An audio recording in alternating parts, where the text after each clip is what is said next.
Hello, नमस्कार, आदाब, सत श्री अकाल और अस्सलाम वालेकुम। मैं हूं मोहम्मद अहमद काज़मी, लेकर आया हूं आपका पसंदीदा कार्यक्रम आपके रूबरू। इस कार्यक्रम में हम आपको कुछ जानकार लोगों से मिलवाते हैं और कुछ खबरों की उन तहों तक, उन गहराइयों तक जाने की कोशिश करते हैं जो आम तौर पर आपको दूसरे मीडिया ऑर्गेनाइजेशन से या मीडिया आउटलेट से नहीं मिलती। महाराष्ट्र में एक बड़ा मुंबई में एक बड़ा केस आर्यन खान का, जिसमें पूरे मुल्क की सियासत और क्या क्या कुछ उसमें आ गया, वो सब कुछ आप देख रहे हैं।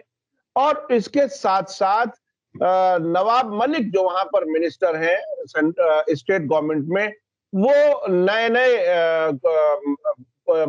राज खोल रहे हैं, खुलासे कर रहे हैं, आजकल जिस जबान में कहा जाता है। और उसमें ऐसा लग रहा है कि समीर वानखेड़े की मुश्किलात बढ़ रही हैं। देवेंद्र फडणवीस जो फॉर्मर चीफ मिनिस्टर हैं, वो भी अब मैदान में आ गए हैं। ऐसा लग रहा है कि अब नवाब मलिक को डी कंपनी से जोड़ने की कोशिश की जा रही है। ये नॉर्थ इंडिया से बिल्कुल अलग किस्म का माहौल है महाराष्ट्र में। ऐसी नफरत जैसी नॉर्थ इंडिया में अक्सर बीजेपी के जो जो हिंदी बेल्ट है, उससे जरा मुख्तलिफ है महाराष्ट्र। ये मैं अपने दर्शकों को बताना चाहता हूं। इस सब पर बात करने के लिए मेरे साथ आज खास मेहमान हैं।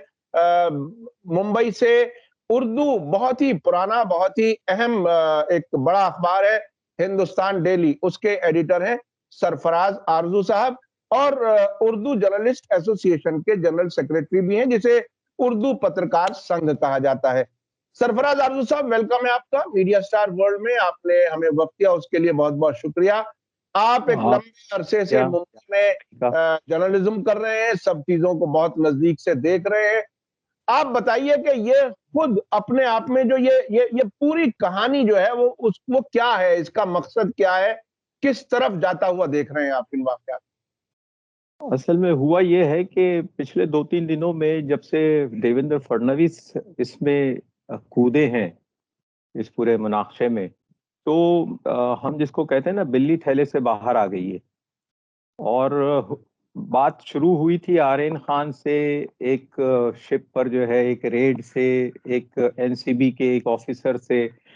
और वो बात जो है, उस वक्त जो उसके पैराए थे, वो पैरामीटर्स उसके ये थे कि ये सब एक फेक केस है। और रियासती हुकूमत को बदनाम करने के लिए सेंट्रल एजेंसीज जो हैं, वो यहाँ पर लगातार इस किस्म की हरकतें कर रही हैं, जिसमें फेक रेड्स डाली जाती हैं और लोगों को जो है गिरफ्तार करके उनको जेलों में डाला जाता है। फिर उसके बाद जो है उनके साथ सेटलमेंट करके उनकी रिहाई अमल में आती है। एक्सटॉर्शन का एक केस इसको जो है बना के पेश किया गया था। ये आमतौर पे सेंट्रल एजेंसीज हो या इन्वेस्टिगेटिव एजेंसीज हो, वहां पर इस किस्म के मामला होते ही रहते हैं। कभी फेक एनकाउंटर्स के नाम पे, कभी दूसरे, यानी जिसको कहते हैं ना, सुपारी दे के फंसाना और सुपारी देकर जो है दूसरे सामने वालों को जो है एलिमिनेट करना। इस किस्म के वाक़यात तो होते रहते हैं। लेकिन यहाँ जो इसका जो मेजर डायमेंशन था, वो स्टेट और सेंट्रल गवर्नमेंट के रिलेशंस पर मुनासर था। बीजेपी जो है वो महाराष्ट्र से इक़्तिदार से बेदखल की गई है, और वो अभी तक इस चीज़ को जो है एक्सेप्ट नहीं कर पाई है कि वो इक़्तिदार से बाहर हो चुके हैं। और उनकी हर कोशिश ये है कि किसी तरह ये जो हमारे महाराष्ट्र स्टेट की एमवीए सरकार है, कांग्रेस, शिवसेना और एनसीपी की, ये किसी तरह जो है डिस्टेबलाइज हो और इसको जो है या तो टूट के खुद खुद गिर जाए या फिर उसको जो है गिरा दिया जाए। इस किस्म की जो है वो तैयारियों में जो है लगातार लगे रहे। इसी काविश का नतीजा ये था कि नारकोटिक्स कंट्रोल ब्यूरो को, एनसीबी को जो है वो हरकत में लाया गया। और बॉम्बे में लगातार जब से सुशांत सिंह राजपूत का केस हुआ है, उसके बाद से फिल्म इंडस्ट्री पर जो है एक तरह से आफत आई हुई है और आतंक मचा हुआ है। और हर ऐरा गैरा नत्थु खैरा जो है वो इसकी जद में है। तो ये इसका जो बुनियादी जो मकसद था वो ये था कि भाई किसी तरह बॉलीवुड को जो है आप टारगेट कीजिए और बॉलीवुड के जरिए जो है आप बम्बई की मईशत को जो है नुकसान पहुंचाइए और बम्बई की मईशत को नुकसान पहुंचाने के साथ साथ जो है आप महाराष्ट्र की गवर्नमेंट को भी जो है कटहरे में खड़ा कर दीजिए। तो this was the game plan. अब ये जो है ये इतना ऑब्वियस हो गया कि इसके बाद जो है जो बात जब एक के बाद एक जब पत्ते सामने आने लगे तो पता चला कि ये जो रेड हुई थी उस रेड के मुहर्रिक जो लोग थे वो बीजेपी के एक्टिव वर्कर्स, ओहदेदारान, उनके जो है जिसको कहते हैं फूड सोल्जर्स थे। और उन लोगों की तस्वीरें और उन लोगों के ताने बाने जो हैं वो तो बीजेपी की तमाम टॉप लीडरशिप से जाके मिलते थे। तो ये बात वहां पर जो है तश तश बाम हुई कि देर बीजेपी के जो है कारिंदे इसमें इन्वॉल्व हैं और वो ऐसा है कि ये लोग जो हैं प्रोफेशनल हो गए एक लिहाज से। और एक नहीं कई छापों में जो है यही लोग जो है बार बार इनके नाम सामने आते हैं, बार बार इन्हीं का जो है पंच विटनेस के तौर पे लोगों को इस्तेमाल किया जाता है। तो इसके माने ये हुए कि एक वेस्टेड इंटरेस्ट है और एक कोटोरी बन गई है एनसीबी के अफसरान की, एनसीबी के जो भी समीर वानखेड़े कह लीजिए या किसी और को आप इसमें शामिल कर लीजिए, इन लोगों ने जो है एक गैंग बना लिया था। और ये गैंग जो था एक दूसरे के साथ ताउन के साथ जो है वो रेड्स करता था, छोटी छोटी चीजों को जो है हाईलाइट करता था, बड़ा करता था। और उसके बाद जो है ये लोग जो है इस आर्यन खान के केस में तो जो सबसे अहम बात जो सामने आई बाद में हो अब जाके वो ये कि आर्यन खान ने न तो जहाज पे जाने का खुद टिकट खरीदा था, उसको इनवाइट किया गया था। इनवाइट क्या किया गया था, घेर के लाया गया था। और ये घेरा घारी जो है ये सिर्फ उस तक ही महदूद नहीं थी। यहाँ के रियासती वजीर हैं हमारे असलम शेख साहब, उनको भी जो है उस पार्टी में आने की दावत दी गई थी। और उसके अलावा कई पॉलिटिकल लीडर्स एनसीपी के और दूसरी पार्टियों के उनके बच्चों को भी जो है इस पार्टी में आने की दावत दी गई थी। तो गेम प्लान ये था कि अगर आर्यन खान के साथ साथ असलम शेख भी अगर जो है घेरे में आ जाते और वो भी अगर जो है इस साजिश का हिस्सा बन जाते और इसका जो फैलाया गया था जो जाल, उस जाल में फंस जाते तो एक बहुत बड़ा पॉलिटिकल जिसको कहते हैं ना थंडर स्टॉर्म जो है मुल्क में आ जाता है कि रियासती हुकूमत का एक वजीर भी जो है वो ड्रग्स की पार्टी में जो है शरीक है। ये तो उनकी किस्मत अच्छी थी, या यूं कहिए कि उनके सितारे जो थे वो इस वक्त बुलंदी पर हैं, इसलिए वो जो है इस दावत को उन्होंने कबूल नहीं किया और गए नहीं। वरना आप अंदाजा लगाइए कि आर्यन खान के साथ असलम शेख का भी नाम होता या और किसी वजीर के बेटे का नाम होता तो इसके पॉलिटिकल रेमिफिकेशन जो हैं वो बहुत ज्यादा होते, इसकी धमक जो है बहुत दूर तक सुनाई देती। ये तो था पहला इसका रूप। अब दूसरा जो इसमें जो टर्न आया है वो टर्न इसलिए आया है कि समीर वानखेड़े जिस बुरी तरह इसमें घिरे हैं, तो अब इनके जो गॉडफादर्स हैं ये उनकी जिम्मेदारी हो जाती है कि वो समीर वानखेड़े को जो है क्लीन चिट दिलवाएं और उनको जो है इस तूफान से जो है बचा कर ले जाएं। तो ये जब टास्क सामने आया तो फिर बीजेपी जो है खुलकर सामने आ गई और बीजेपी की जो लीडरशिप है उसने जो है वो काउंटर अटैक्स शुरू कर दिए। और उनके लिए जो सबसे सॉफ्ट टारगेट हो सकते थे वो खुद नवाब मलिक थे। और उन्होंने जो है पर्सनल एलिगेशंस और पर्सनल इसमें जो है बातों को जो है उजागर करना शुरू किया। तो अब जब मैंने शुरू में कहा था आपसे कि बिल्ली थैले से बाहर आ गई है, वो तो मेरा इशारा इसी जानिब था कि अब बीजेपी जो है वानखेड़े की हिमायत में जो है, पहले थोड़े बहुत आवाजें उठी थी रामदास अठावले वगैरह, लेकिन वो चूंकि एक दलित लीडर हैं इसलिए उनका कहना जो था या उनकी तरफ से कोई बयान आना जो था वाजबी भी था कि भाई एक दलित ऑफिसर है उसके साथ जो है अगर उनकी दानिश में कोई ज्यादती हो रही है तो उसको कंट्रोल करने का काम और उसको डैमेज कंट्रोल करने का काम जो है वो उनकी जिम्मेदारी। लेकिन अब जो है पार्टी पूरी तरह जो है इसमें सामने आ गई। अब जब हुआ ये है कि इसको हम कहते हैं नो होल्ड्स बार्ड। पहले तो कुछ हदें थी, कुछ शराफत की कुछ तकाजे थे, कुछ मामलात ऐसे होते थे कि भाई आप जानते हुए भी जो है जबान अपनी जो है उसको बंद रखते थे। लेकिन अब जिसको कहते हैं कि अब हद अदब मुकर्रर नहीं है। अब आप किसी के हद से जो है गुजर सकते हैं। और उसके नतीजे में हम देख रहे हैं कि एलिगेशंस और काउंटर एलिगेशंस, और आज का जो एलिगेशन है नवाब मलिक साहब का कि देवेंद्र फडणवीस के ताल्लुकात जो हैं वो जाली नोट छापने वाले लोगों से रहे हैं।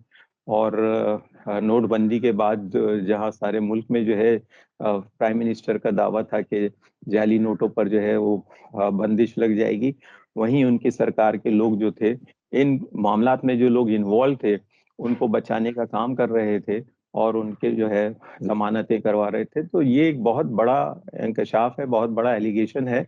और ऐसे नवाब मलिक जो कर रहे हैं वो ये नहीं कर रहे हैं कि वो सिर्फ इल्जाम लगा के जो है छोड़ देते हैं। वो थोड़ा बहुत एविडेंस, जिसको कहते हैं ना इनिशियल एविडेंस, वो प्रोवाइड कर देते हैं, और उसके बाद का जो काम है वो तो फिर तहकीकाती एजेंसियों का है, दे टेक ओवर, वो अपने हिसाब से काम करेंगी। और उसके जो मंतकी नताइज होंगे वो तो बहरहाल सामने आएंगे।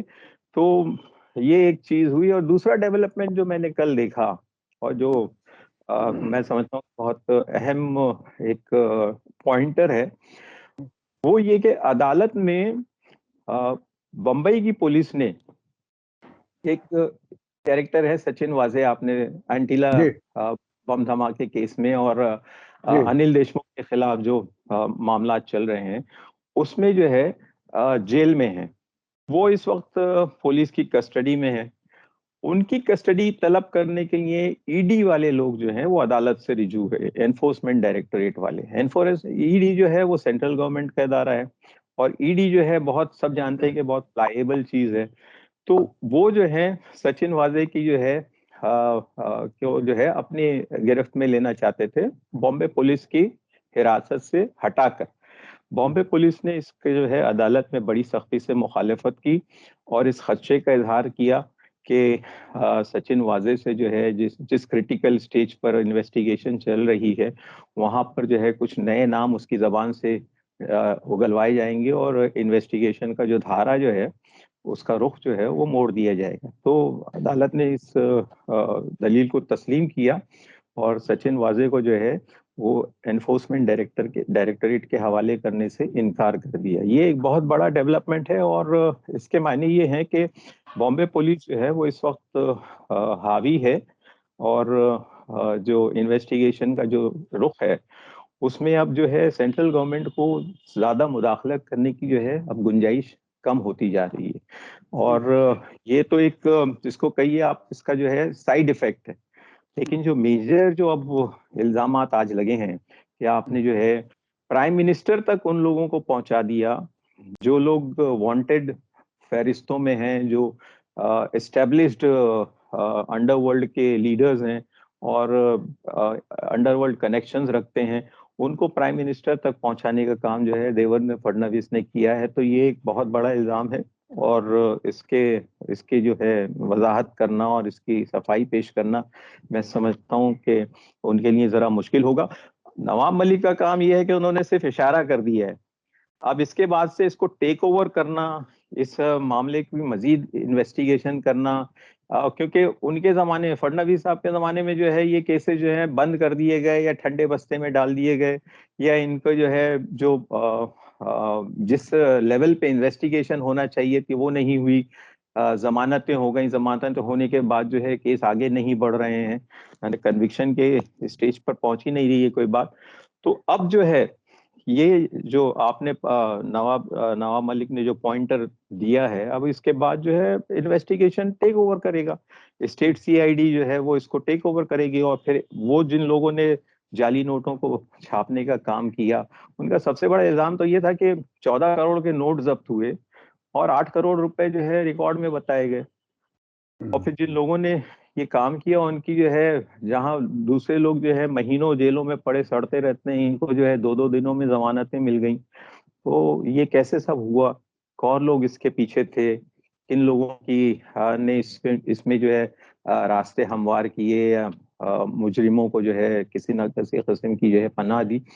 तो अब हुआ यह है कि this is snow bowling into a bigger controversy. बात शुरू हुई थी आर्यन खान। आर्यन खान को तो हम यूं समझते हैं कि अगर वो शाहरुख खान साहब के साहबजादे नहीं होते तो it would have been a very minor case. होते हैं आमतौर पे बम्बई में इस किस्म के, और उसके बेचारे के पास से तो ना कुछ बरामद हुआ ना उसके पास कुछ रिकवरी हुई। आपके पास कोई एविडेंस ही नहीं था। उसको तो 20 दिन भी जेल में रहना जो था वो उसके साथ ज्यादती थी। लेकिन चूंकि वीआईपीज हैं और पब्लिक फिगर्स हैं, इसलिए इस केस को जितना तूल दिया जा सकता था दिया गया, लेकिन आखिर में हाई कोर्ट में सस्टेन नहीं किया जा सकता था, क्योंकि हाई कोर्ट में जमानत के लिए आर्यन खान के वकीलों ने ये जो आउटसाइड कंट्रोवर्सीज चल रही हैं या पॉलिटिकल जो बैटल चल रही है, इसका हवाला नहीं दिया। उन्होंने जिसको केस के जो मेरिट्स थे, सिर्फ उसी बुनियाद पर जो है जज से जमानत तलब की, वो मिल गई उनको। लेकिन अब ये जो है इस बड़े खेल का जो है अब एक छोटा सा हिस्सा रह गया है। अब बड़ा खेल जो है वो अब शुरू होने वाला है। अब ये this would be a fight to finish. BJP back foot पे आ गई है महाराष्ट्र में। हमारी इत्तला तो ये है कि खुद बीजेपी के अंदर भी जो है इस बात पे जो है इत्तेफाक नहीं था कि आर्यन खान के केस में और समीर वानखेड़े के केस में पार्टी को जो है इन्वॉल्व किया जाए। लेकिन फडणवीस साहब को लगा कि अगर उन्होंने वजाहतें नहीं की और खुलासे नहीं किए तो शायद इन्वेस्टिगेशन की लाइंस जो हैं वो उन तक पहुंच जाएं। तो उन्होंने जो है काउंटर अटैक और काउंटर पॉलिटिकल इल्जामात लगाना और नवाब मलिक की फैमिली पर जो है लोगों से ताल्लुकात होना और सस्ते दामों ज़मीनें खरीदना और इस किस्म की चीज़ें करना शुरू किया है। लेकिन नतीजा इसका ये होगा कि भाई इन्वेस्टिगेशन नवाब मलिक का भी होगा, ना इन्वेस्टिगेशन फडणवीस साहब का भी होगा। तो इसके जो नतीजे होंगे वो तो बहुत ऑब्वियस हैं, क्योंकि Nawab Malik has got nothing to lose. वो तो आफ्टर ऑल एक एनसीपी के एक मिनिस्टर ही हैं। ज्यादा से ज्यादा ये होगा कि उनकी वजारत चली जाएगी, और इससे ज्यादा कुछ होगा तो चलो उनके एमएलए शिप जो है उसको कोई चैलेंज कर सकता है। लेकिन फडणवीस के लिए तो पूरी महाराष्ट्र की बीजेपी को अपने कांधों पे संभाल के चलना है, और अगर डैमेज होते हैं या वो डिमोलिश होते हैं तो महाराष्ट्र में बीजेपी दोबारा खड़ी नहीं हो सकेगी। तो अब इसके डायमेंशन मैं जो एक और समझना चाह रहा था, क्योंकि सोशल मीडिया पे बहुत ज्यादा लंबी बात जरा मुश्किल होती है इस सब में। महाराष्ट्र के चीफ मिनिस्टर उद्धव ठाकरे का क्या रुख रहा है? वो क्या कुछ बयान देते रहे हैं, क्या कुछ बोल भी रहे हैं कि नहीं? क्योंकि उनके बारे में एक बहुत बड़े जर्नलिस्ट से मैं बात कर रहा था, उन्होंने तो ये शिकायत की कि वो इतने लंबे अरसे से वो ऑफिस तक नहीं आते हैं अपने। तो इस वाले मामले में क्या कुछ वो बोले हैं? नहीं नहीं, इस मामले में उद्धव ठाकरे का रोल जो है बहुत प्रोएक्टिव है। और वो जिसको कहते हैं ना कि इसका जो लॉजिकल जो ग्रोथ है इस मामले की, इन्वेस्टिगेशन का अनाउंसमेंट करना, इसको जो है प्रॉपर हैंड्स में जो है इसको इन केसेस को देना, ये तमाम चीजें वो जो है वो खामोशी से कर रहे हैं। और उन्होंने अपने आप को जो है वो जिसको कहते हैं ना वर्बल डुएल, आ, तुर्की ब तुर्की जवाब देने के उस स्टेज पे वो अपने को नहीं लाए हैं, क्योंकि ही नोज के he is the chief minister of the state और उनको कुछ ना कुछ डेकोरम जो है मेंटेन करना चाहिए। तो ये तू मैं करने का काम और ये जो तुर्की ब तुर्की जवाब देने का काम है, ये जो उन्होंने अपनी पार्टी के दूसरे लोगों को और खुद नवाब मलिक के लिए छोड़ रखा है। वरना पीछे जो है इन्वेस्टिगेशन को डायरेक्ट करना और उसके लिए जो होम मिनिस्टर के साथ जो ताउन होना चाहिए, उनको जो परमिशंस होना चाहिए, ये तमाम चीजें जो है ये रेडिली अवेलेबल हैं। इसमें कहीं किसी किस्म की कोताही नहीं हो रही है। तो उनकी खामोशी जो है वो अपने आप में जो है किसी किस्म का कोई हमारे लिए शिकायत की बात नहीं है। हम तो समझते हैं कि उनकी ये खामोशी जो है ये डिप्लोमेटिक खामोशी है। और जहां जहां जरूरत पड़ी है उन्होंने इंटरवीन किया है। और वरना ये मामला देखिए ना, जैसे मैंने आपके सामने वो सचिन वाजे के केस का बयान किया, ईडी के साथ जो है स्टेट की क्राइम ब्रांच का जो है एक तरह का टकराव है, वो बाजाबता टकराव है, और ये कॉन्स्टिट्यूशनल एक क्राइसिस क्रिएट कर सकता है। लेकिन इसके लिए होम मिनिस्टर से जो परमिशन मिली होगी वो सीएम की मर्जी से ही मिली होगी ना। इस सब में अब आने वाले वक्त में आप सेंट्रल गवर्नमेंट और महाराष्ट्र सरकार के बीच में जो कुछ टकराव अलग अलग तरीके से होता रहा है, जिसमें रिपब्लिक टीवी के जो एडिटर हैं उन्होंने कई तरह से अपने तरीके से परेशान करने की कोशिश की, उसके बारे में कहा गया कि वो सेंट्रल गवर्नमेंट के इशारे पर ऐसा कर रहे हैं। अलग अलग मौके अब तक आ चुके हैं। अब आपको आगे क्या लगता है, सेंट्रल गवर्नमेंट और महाराष्ट्र सरकार के बीच में रिश्ते कैसे हैं और कैसे चलेंगे? देखिए, इन्वेस्टिगेशन अगर आगे बढ़ता है और अगर ये सवालात जैसे मैंने आपके सामने कहे कि प्राइम मिनिस्टर तक एक गैंगस्टर कैसे पहुंचा, अगर इसकी तहकीकात हुई और इसके बारे में अगर तथ्य सामने आने लगे, तो मैं समझता हूँ कि बात जो है होम मिनिस्टर तक भी जाएगी। और अमित शाह जो है वो उनको जो है किसी ना किसी स्टेज पर आके इसमें जो है वजाहत करना पड़ेगी और जवाब देना पड़ेगा। लेकिन मैं समझता हूँ कि जो पॉलिटिकल हमारे यहाँ जो लोग पंडित्स हैं, वो इस चीज को जानते हैं कि अमित शाह साहब का शरद पवार साहब से जो है किस तरह का वो है तालमेल है, मोदी जी का शरद पवार साहब के साथ किस तरह का तालमेल है। और सब लोग तो यही कहते हैं कि भाई इस पूरे कजिए के पीछे जो है कहीं ना कहीं शरद पवार साहब का भी जो है जहन काम कर रहा है। तो मैं समझता हूँ कि ये किसी ना किसी स्टेज पे आके कॉम्प्रोमाइज होगा, और कॉम्प्रोमाइज यही होगा कि सेंट्रल गवर्नमेंट जो है वो इस महाराष्ट्र के साथ जो खेल खेल रही है, उन तमाम खेलों को जो है वो बंद करने पे वो मजबूर हो जाएगी। मेरा अंदाजा ये है, because this will somebody will have to pay the price ना। और ये अच्छा प्राइस अच्छा, यही एक होगी कि एक एक एक एक ये भी बात कही गई इस दरमियान कि जी ये आर्यन खान वाला जो मामला है, ये जी बड़ी गलती का नतीजा है शाहरुख खान की, बगैर कुछ कुछ लोगों के मुताबिक, कि वो मोदी सरकार की सपोर्ट में कभी खड़े नहीं हुए। आप इसको किस तरह से देखें? अब हमारे यहाँ तो फेवरेट्स तो हैं फिल्म इंडस्ट्री में, कि कुछ लोग फेवरेट्स हैं बीजेपी के, कुछ लोग फेवरेट्स नहीं हैं। और जो लोग फेवरेट्स नहीं हैं बीजेपी के, बीजेपी चाहती है कि वो जो है किसी ना किसी तरह वो भी सफ में आ जाएं, कतार में आ जाएं। ये है, लेकिन कहीं कहीं जो है वो फिगर्स जो हैं वो बहुत ज्यादा लार्जर देन लाइफ होते हैं। क्योंकि शाहरुख खान के साथ जो हमने पब्लिक की हमदर्दी की जो लहर देखी, और उनकी हिमायत में और उनके यानी एक बाप को किस किस्म की तकलीफ और किस किस्म के कर्ब से गुजरना पड़ रहा है, इसका अंदाजा मैं समझता हूँ कि हर हिंदुस्तानी ने लगाया होगा। और वो अगर कोई उनके खिलाफ साजिश भी रही होगी, तो इट हैज बैकफायर्ड।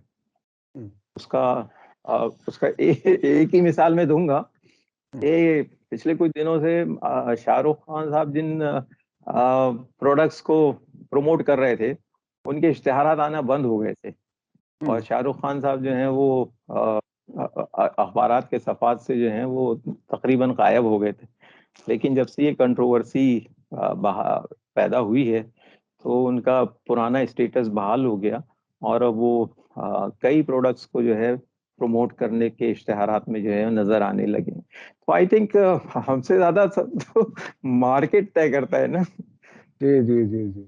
हाँ, मैं उसमें मार्केट जो तय मैं कर। देख रहा था कई कई ऐसे इश्ताहारात जो दिवाली के मौके पर खास तौर पर थे। उनके घर में तो तकलीफ थी, वो सब था, लेकिन वो मुस्कुराता हुआ चेहरा स्क्रीन पर नजर आता रहा। इश्तिहारात हटा लिए गए थे, जी जी। इनको दोबारा यानी फिर से एडवर्टाइजिंग एजेंसीज ने और अखबारात ने उनके साथ जो है वो फिर उनको बहाल किया है। तो I think this is a very positive development. और मैंने कहा ना कि मार्केट डिसाइड करता है। तो जो सेंटीमेंट होता है पब्लिक का, वो हमारी एडवर्टाइजिंग एजेंसीज जो हैं बड़ी आसानी से उसको गेज कर लेती हैं, और उस पर जो है अपनी मार्केटिंग स्ट्रेटेजी उस पर ही पेश करती हैं। वरना अगर शाहरुख खान के साथ वो जवाल का जो वो दौर था, अगर वो जारी होता, तो ये इश्तेहारात आपको देखने को नहीं मिलते। जी जी। ये तो बहुत दिस इज हाउ। बहुत ही अहम बात कही। कोई आखिर में कोई नतीजे के तौर पर अगर कुछ आप बताना चाहें इस पूरे केस का? मैंने तो नतीजा पहले ही बयान कर दिया कि the central government will have to compromise, और शरद पवार साहब के साथ जो है उनको डील करना पड़ेगा। और वरना बहुत डैमेज कर सकती है हमारी महाराष्ट्र की गवर्नमेंट बीजेपी की सरकार को। और सबसे बड़ी बात यह है कि बीजेपी जो अपने आप को एक अलहदा किस्म की पार्टी बताती थी, और different party with a difference हमेशा कहा करती थी, उसका ये जो गुब्बारा था ये फूट जाएगा। और ऐसे मौके पे जब यूपी में और दूसरी रियासतों में क्रूशियल इलेक्शंस जो हैं उस सर पर हैं, अगर ऐसे मौके पे अगर बीजेपी का ये इमेज डैमेज होता है और ये पता चलता है कि ये तो एक तरफ तो प्राइम मिनिस्टर साहब नोटबंदी का ऐलान कर रहे हैं और दूसरी तरफ उनकी पार्टी के लोग जो हैं जाली नोट छपाने का काम कर रहे हैं, तो ये तो इतना इनडिफेंसिबल पोजीशन होगी। आपके बीजेपी के प्रवक्ता जो हैं वो इसका कोई सही जवाब नहीं दे सकेंगे। तो मैं समझता हूँ कि compromise will come at the end. और जियो और जीने दो का जो प्रिंसिपल है, ठीक है भाई, हम आपको डिस्टर्ब नहीं करते, आप हमें क्यों डिस्टर्ब कर रहे हैं, तो वो प्रिंसिपल बहाल होगा, वही कारामद। ये बात एक जर्नलिस्ट ही कह सकता है, चूंकि सियासी लोग तो हमेशा आखिर तक यही कहते रहते हैं कि हमारे कुछ उसूल हैं, हम उसी पर चल रहे हैं, लेकिन आखिरकार कॉम्प्रोमाइज करना पड़ेगा। ये आपने नतीजा बताया और ऐसा लगता है कि जाहिर है उन्हें आगे इसी तरह से बढ़ना पड़ेगा। बहुत बहुत शुक्रिया सरफराज आरजू साहब, आपने मीडिया स्टार वर्ल्ड के दर्शकों के लिए वक्त निकाला। और मैं अपने दर्शकों को भी बताना चाहता हूं कि एक लंबे अरसे से सरफराज आरजू साहब अखबार निकाल रहे हैं, जर्नलिज्म कर रहे हैं और बंबई के एक बड़े सर्कल में बहुत ही एक्टिव रहते हैं। बहुत सी मालूमात जो हमें आमतौर पर दूसरे जर्नलिस्ट को नहीं होती वो आप तक उन्होंने पहुंचाई हैं। बहुत बहुत शुक्रिया। इसी के साथ मुझे दीजिए इजाजत। धन्यवाद, शुक्रिया। जय भारत, जय हिंद।